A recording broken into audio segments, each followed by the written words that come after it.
Từ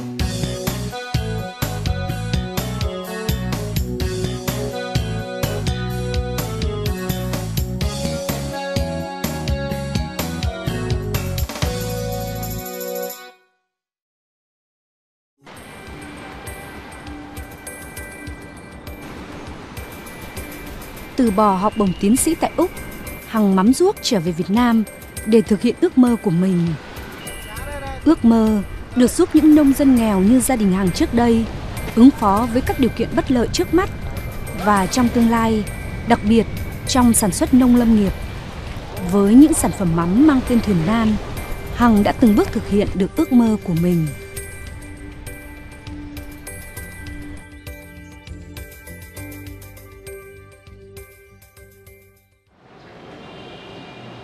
Trong ngôi nhà nhỏ ở đường Nam Kỳ Khởi Nghĩa, thành phố Hồ Chí Minh, gần như lúc nào cũng đầy ắp năng lượng của những người trẻ tuổi.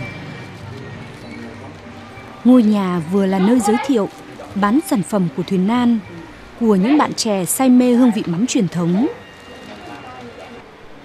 Không chỉ có vậy, đây còn là nơi các bạn chia sẻ những kinh nghiệm học tiếng Anh, những khát vọng khởi nghiệp. Cái văn hóa sông nước của mình có rất là nhiều thuyền, nhưng mà cái khởi thủy của các loài thuyền vẫn là thuyền nan thông qua cái văn hóa mắm. Bởi vì văn hóa mắm của mình Việt Nam là được khởi thủy của sản xuất mắm từ chiếc cái thuyền nan đó, từ cái việc đánh bắt bạn trẻ khác theo đuổi ước mơ học hành của mình, nên là nó vừa mang cái chữ cái giá trị văn hóa mắm, vừa có ý nghĩa nhân văn đằng sau, được danh tốt nhất mà mình có thể thương. Tại đây, Hằng mắm ruốc đã có thể thực hiện được ước mơ của mình, lại vừa có thể học hỏi những kinh nghiệm kinh doanh từ những người đi trước. Mặc dù đã bảo vệ thành công luận án thạc sĩ về biến đổi khí hậu tại Úc, nhưng đối với lĩnh vực kinh doanh, Hằng lại là một học viên mới. Chính vì vậy, Hằng biết mình cần phải học tập và trau dồi kiến thức cho mình. Hằng đã tìm đến lớp học làm chủ B-Training. Tại đây, Hằng đã gặp gỡ những bạn trẻ đang có những khó khăn như mình và gặp cả những người đã vượt qua những khó khăn đó như thế nào. Kinh phí không khó nên chúng ta phải sử dụng những cái công cụ mạng xã hội Google cộng. Google cộng thì mình chưa làm. Google cộng.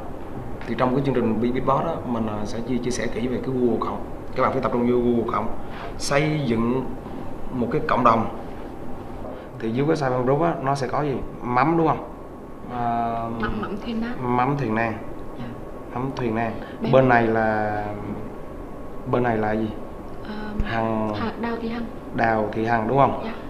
Đào Thị Hằng. Nên là Hằng mắm ruốc hả? Dạ. Vậy làm sao để người ta biết là vậy thì mình phải tạo ra một cái hệ thống cộng đồng ở phía dưới này. Ok, cái này là gì? Các cái cộng đồng khác nữa. Google, người ta search, người ta nghĩ tới từ nước mắm và bắt đầu cái chiến lược chúng ta gặp gỡ và chia sẻ với thầy Nguyễn Thái Duy, Hằng cũng đã thông suốt được nhiều điều. Ngược lại, thầy Duy cũng nhìn thấy ở Hằng một khát vọng mang đầy tính nhân văn.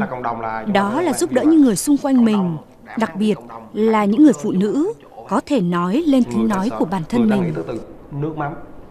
Ví dụ như là khi tiếp cận với Hằng á, thì mà khi trao đổi với Hằng á, thì mình phát hiện ra là Hằng có một cái đam mê, bạn có một cái đam mê, nó phải nói là vô cùng cháy bỏng về cái làm sao đưa cái thương hiệu nước mắm của quê hương bạn đến cho nhiều người.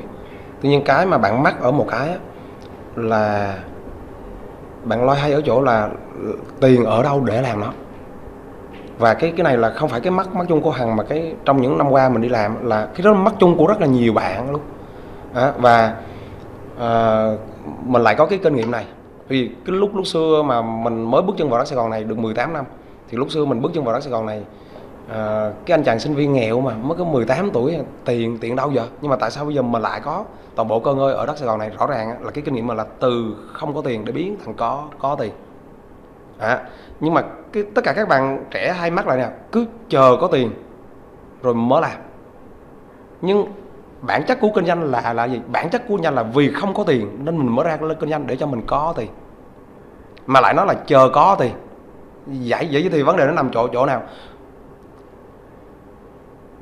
Chúng ta phải có một vấn đề là làm sao không có tiền để nó có tiền, và làm sao có tiền để có tiền nhiều nữa. mà muốn có tiền thì phải ra kinh doanh nó mới có tiền. Nên là phải biết cách bắt đầu từ lúc không tiền. Vậy thì bằng cách nào để phát triển những cái công việc kinh doanh của bạn Hằng mà từ không có tiền? Vậy chúng ta phải có những cái tư duy. Cái tư duy thứ nhất là đã là một người ra kinh doanh, một người khởi nghiệp là chúng ta phải có thực sự trở về tư duy của một người chủ. Người chủ là người có năng lực gì? Người chủ là người có năng lực sử dụng các nguồn lực xung quanh mình. Cũng từ những chia sẻ kinh nghiệm của những người đi trước đã giúp Hằng Mắm Ruốc tránh được một số những vấp váp trong những ngày đầu khởi nghiệp. Hiện nay đã có nhiều khách hàng đến với sản phẩm của Thuyền Nan với sự yêu mến, tin cậy.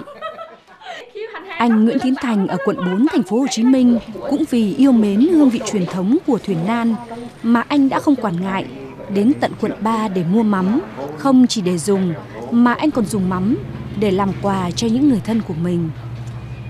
Cái gì cũng phải thử thật, thì tôi có mua thử. Thì đầu tiên là không, Thuyền Nan lúc đấy chưa có đại lý ở đây mà qua một cái đơn vị trung gian thì có mua thử về ăn. Mà không phải một mình tôi mà tôi còn cho các cái bạn bè của tôi nữa, những người thích cái hương vị truyền thống. Thì mua về thì mọi người đều thấy là được cảm nhận bằng cái cảm giác những cái mình đã ăn từ lúc mà mình bé, những cái mà hương vị truyền thống thì hoàn toàn cái đấy là do mình cảm nhận thôi. Chứ còn về phân biệt thì không thể nói được, nhưng tự tôi cảm nhận thấy cái mà nó giống những cái hương vị mà hồi bé. Để thực hiện ước mơ làm mắm của mình, ít ai biết được Đào Thị Hằng đã từ bỏ học bổng tiến sĩ 3 năm tại Úc để trở về mảnh đất Quảng Trị khốn khó để làm mắm. Nhưng Hằng có mục tiêu của mình. Cô muốn dành thời gian để giúp những người nông dân quê mình thoát nghèo. Hằng đã ôm nỗi trăn trở từng đêm khi sang Úc học tập. Làm thế nào để giúp những người nông dân mà tiêu biểu là cha mẹ mình đang dãi nắng dầm sương trên đồng dưới sông bớt vất vả, có việc làm, có thu nhập, nuôi được ước mơ học hành của con cái. Mỗi ngày học được những điều mới lạ, mỗi ngày được nhìn thấy cuộc sống. Ôi sao mà sướng của người dân xứ người. Hằng lại càng quay quắt. Đứng trước lựa chọn một bên là học bổng tiến sĩ, một bên là trở về. Hằng đã phải suy nghĩ rất nhiều. Tiến sĩ không phải là một đích đến. Tiến sĩ là một khởi đầu cho con đường nghiên cứu độc lập trong khoa học.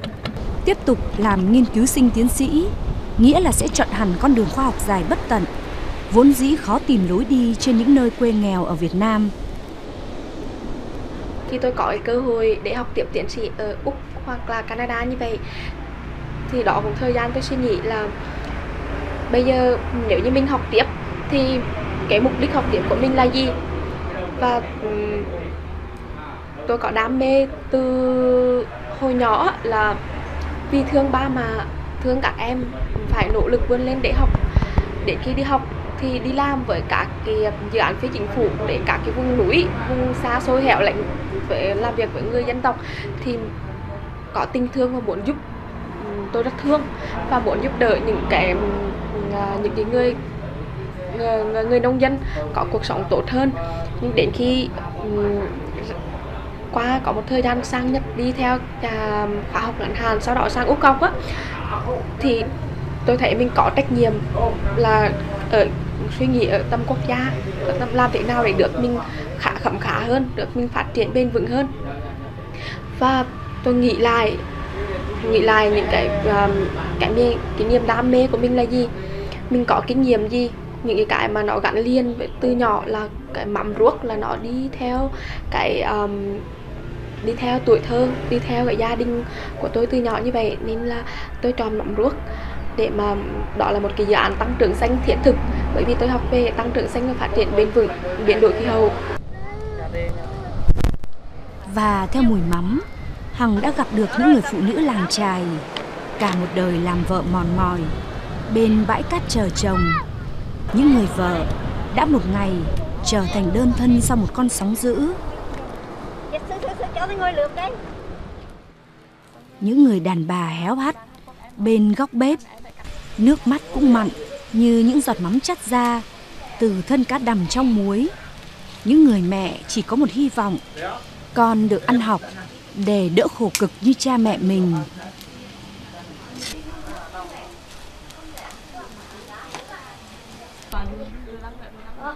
Hằng đã ôm lấy những bờ vai gầy, nắm lấy những bàn tay chai sần khô khốc, cảm thấy vị mặn của nước mắt, tỉ tê những câu chuyện cuộc đời. Thì không có vốn rồi, chỉ phải đi mua phít, mua bài bọn phít này thôi. Vì trong do ngay không có vốn mà mua mà tự có mà mũi, chỉ phải đi dạo vụ ngay mình có tiền thì đó mua một phít với đi bọn đó, cỡ đồng lây mà nuôi con họ hai đứa, một đứa đá đứa đi hát này, mà không có thì phải nai ròn bớ, vì thêm nai nửa phít mà. Cờ khi có thế này cả phít là 260 này, mà cờ khi có là phải nai, phải ngồi khốn bờ bọt là đi quá đi lại chơi vậy thôi, mình chỉ mà có tiền mà đi phải chơi mà chúng có thức ăn thì có đi hát mà. Trước hết là Hằng nếm mắm bằng tất cả tình yêu món mắm miền Trung và kinh nghiệm của cả tuổi thơ, giúp cha mò cá dưới sông, giúp mẹ ủ mắm sau bếp. Hằng đã tìm được món mắm ruốc đặc biệt, được nhặt đãi sạch sẽ, ủ suốt 3 năm tới thơm nồng. Tìm được loại nước mắm nguyên chất sạch tinh, được lọc qua cát trắng.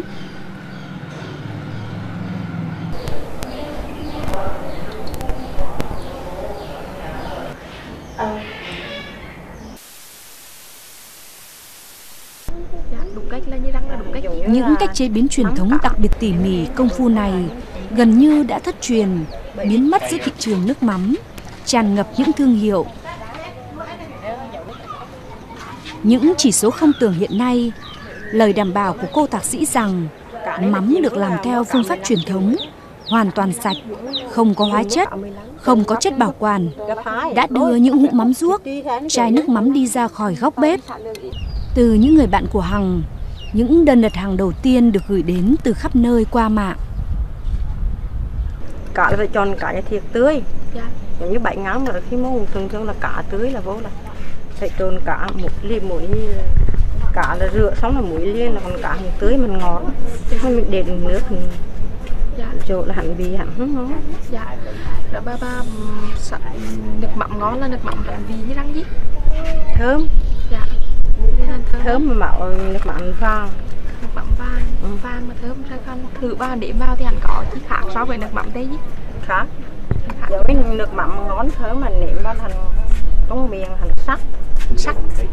Vì mắm cũng có cái gì muối là không được ngon, thành nếm hẳn không ngon. À dạ, phải muối ngon. Cái mắm đặc sắc của hắn là phải thơm lại mới ngon. Dạ. Chứ nếu không thơm là không ngon. Dạ. Phải chọn cái tươi, đặc biệt của hắn là phải chọn cái tươi tốt. Dạ. Hắn mới ngon được, không thôi là không ngon. Cá là có cái con cá thấm á. Dạ. Đánh vì hối, là chợp cái bị hư đó. À, vậy là một con, nếu như một con nó không thấm muối á, là hẳn con nó sẽ bị hư, xong là lấy ra cả thùng nước mắm bị hư luôn đúng không? Nhưng trộn phải đều ấy. Dạ. Nhưng con nước mắm mà ngon là nước mắm đó phải thơm, đầu tiên phải thơm. Đầu tiên hắn làm chí cái nước mắm nó phải có cái màu đặc trưng của hắn. Dạ, có màu đặc trưng với phải thơm. Màu thơm. Màu vàng cảnh dạ nữa. Màu cảnh dạ. Dạ. Xong rồi khi nếm vào thì nó phải có sắc. Sắc. Có cái vị giác kèm ngon. Cái thơm mà hắn đi đến cái sắc hết.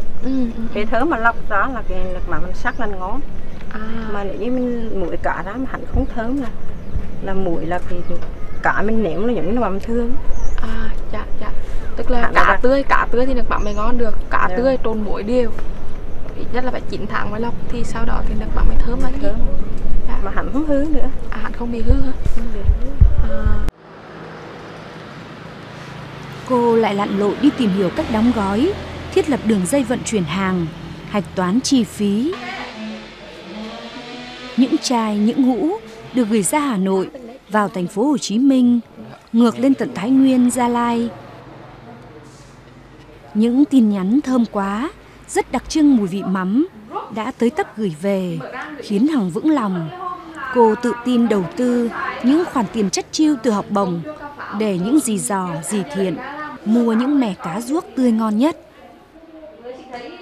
Khi tôi làm việc ở cái vùng A Lưới của Huế thì buổi tối ngồi nói chuyện với các dì ở trong bếp như vậy thì hỏi là dì có thấy là cái cuộc sống của bây giờ dì có hài lòng không? Dì nói có chứ. Cuộc sống bây giờ của tôi là tốt hơn, đầy đủ hơn cuộc sống của mẹ tôi hồi trước, sung sướng hơn về trước. Thì dưới con mắt của tôi, những người mà làm phát triển cộng đồng á, thì tôi nghĩ thương cho những người phụ nữ đó. Nhưng mà đến khi nói chuyện với họ mới thấy là họ bằng lòng với cuộc sống đó, họ hạnh phúc với cuộc sống đó, nên là nó thay đổi quan niệm của tôi là về cái phát triển đó. Là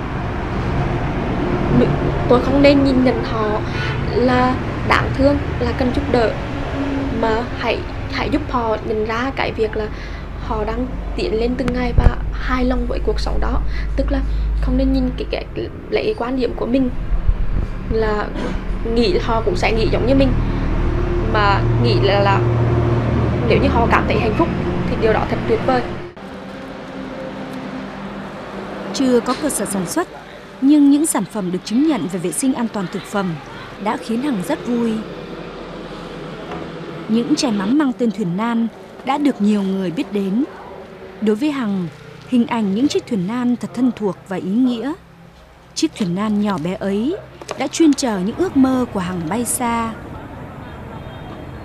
Câu chuyện của Hằng và gia đình hiếu học của mình chính là một câu chuyện tiêu biểu cho chiếc thuyền nan muốn vươn ra biển lớn ấy. Sinh ra trong một gia đình đông anh em, làm nghề chài lưới ở thị trấn Ái Từ, huyện Triệu Phong, tỉnh Quảng Trị. Nhà Hằng rất nghèo, trong nhà chưa khi nào có đủ 500.000 đồng, nên cô thấy tủi thân. Khi nghe thấy các bạn bàn tán thi trường này trường kia, còn Hằng chỉ tính học xong đi làm lò gạch hoặc thợ may. Thi năm đầu tiên trượt, ở nhà làm lò gạch, nhưng sức con gái yếu, Hằng xin cha mẹ ôn thêm năm nữa. Không xa lạ gì với bạn đọc báo Tuổi Trẻ, từ năm 2004, Hằng đã được nhiều bạn đọc báo yêu mến khi từ con thuyền nan lam lũ trên sông Thạch Hãn của một gia đình nghèo bậc nhất Quảng Trị mà đậu thủ khoa đại học. Học bổng vì ngày mai phát triển đã giúp Hằng nhẹ bớt nỗi lo để bước vào đời sinh viên. 4 năm sau, cô trở thành kỹ sư nông nghiệp với ước mơ giúp những người nông dân như cha mẹ mình thoát nghèo. Đi làm, thấy rõ những gì mình học được chưa đủ để thực hiện những dự định. Hằng quyết tâm học thêm ngoại ngữ để tìm học bổng. Cuối cùng, Hằng đã toại nguyện với học bổng trị giá 112.000 đô của Bộ Ngoại giao Úc, theo học thạc sĩ về biến đổi khí hậu. Vừa hoàn thành luận án, một học bổng tiến sĩ nữa chờ Hằng. Nhưng đầu năm 2013, cô đột ngột trở về, lặn lội khắp các làng chài từ Hà Tĩnh, Quảng Trị, Phan Thiết, Bình Định, Phú Yên, Quảng Ngãi và công bố với mọi người: từ nay hãy gọi mình là Hằng Mắm Ruốc. Cái mắm Thuyền Nan em không chỉ là cung cấp mắm mà cho khách hàng, mà đó là thể hiện cái tình cảm của người mẹ, và đó là sự tri ân của em đối với mẹ. Mẹ đã một đời làm mắm cho mấy đứa em ăn để khôn lớn. Mà rồi những người mẹ của những người bạn, những người khách hàng của em luôn luôn nhớ về người mẹ mình như nhớ cái vị mắm như vậy. Thì nó còn bao hàm thể hiện cái tình cảm của em, của những người làm mắm thông qua cái giọt mắm Thuyền Nan, để muốn thể hiện cái tình cảm đó đến với những người mẹ đã sinh ra, đã chăm sóc con, đã trách chiu nấu từng cái bữa ăn cho con cái mình ăn, trách chiu từng cái việc mà chọn lựa cái mắm, cái ruốc cho con cái mình. Đó em muốn là cái Thuyền Nan nó có bao hàm cả cái yếu tố tình cảm của đứa con, của con cái đối với mẹ, và tình cảm của người mẹ đối với con. Đến với nhiều vùng miền, Hằng được biết nhiều loại mắm đặc sản từng được tiến vua như mắm thu, mắm đối, mắm nhum, nhưng nay rất ít người làm. Nước mắm miền Trung đậm đà, chất lượng nhưng vẫn chưa được bán rộng rãi, chủ yếu bán ở các chợ nhỏ lẻ. Thêm một điều nữa là hầu như con cháu của các dì, các mẹ vốn có truyền thống làm mắm ngon lâu đời đều không muốn nối nghiệp gia đình. Cộng thêm áp lực từ nước mắm sản xuất công nghiệp vốn rẻ, quảng cáo hoành tráng, chai, bao bì đẹp mắt, lại hợp khẩu vị, khiến họ không mặn mà gì với nghề làm mắm ruốc truyền thống. Cứ tiếp tục như vậy, thế hệ con cháu mình sẽ không biết nước mắm, mắm ruốc là gì. Quan trọng hơn là mất nghề truyền thống, vốn được gìn giữ và phát triển cả ngàn năm nay. Hằng cho rằng nghề làm mắm và nước mắm duy nhất có ở Việt Nam. Thái Lan nhập nước mắm Việt Nam về pha chế rồi xuất khẩu đi khắp thế giới. Bangladesh chỉ có ruốc khá thơm ngon và thường được người dân bỏ vào giấy kẽm, nướng lên cho thơm trước khi nêm vào thức ăn. Qua đi thực tế ở các vùng làm mắm ruốc và nước mắm truyền thống ven biển các tỉnh miền Trung, kết hợp với kinh nghiệm làm nước mắm của gia đình, Hằng nhận thấy về nước mắm, mỗi loại cá sẽ cho một loại nước mắm khác nhau về màu sắc, mùi thơm và độ ngọt.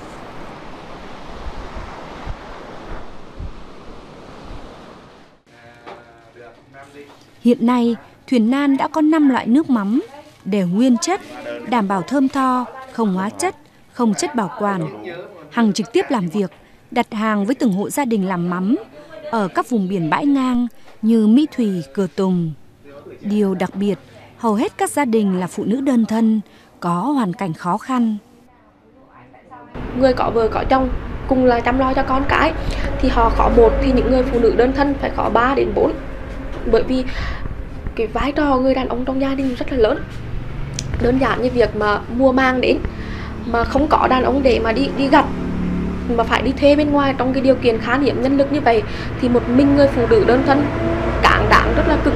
Rồi đến khi mà bão ở Quảng Trị thường xuyên là bị bão, thì lúc đó ai chăng chóng nhà cửa, ai mà bóc bao cát để bỏ lên mái nhà để khỏi tóc mái. Những lúc đó những người phụ nữ đơn thân cực vất vả vô cùng. Và mà điều họ mà trông mong là trông mong ở đứa con của mình.